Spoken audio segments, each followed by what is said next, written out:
I have waited 10 years to tell this story. I'm going to take you back to November of 2000. They had not yet declared that George Bush had won the election.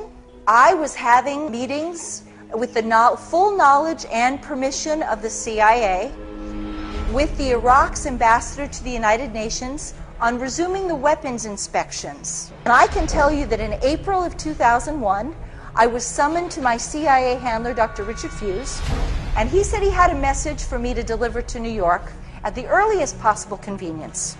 And the message was this: we are looking for information on a conspiracy to hijack airplanes. We expect the target to be the World Trade Center. We think they're going to fly the airplanes into the World Trade Center.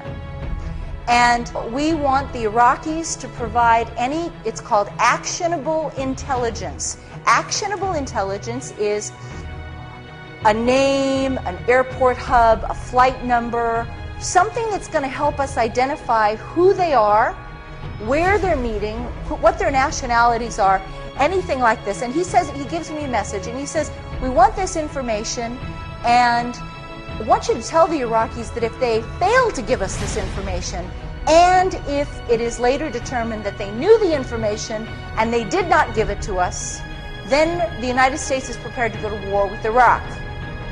About 10 days after 9/11, I went through the Pentagon and I saw Secretary Rumsfeld and Deputy Secretary Wolfowitz. I went downstairs just to say hello to some of the people on the Joint Staff who used to work for me, and one of the generals called me and he said, "Sir, you got to come in and talk to me a second." I said, "Well, you're too busy." He said, No. He says, "We've made the decision. We're going to war with Iraq." This was on or about the 20th of September. I said, "We're going to war with Iraq. Why?" He said, "I don't know." He said, "I guess they don't know what else to do."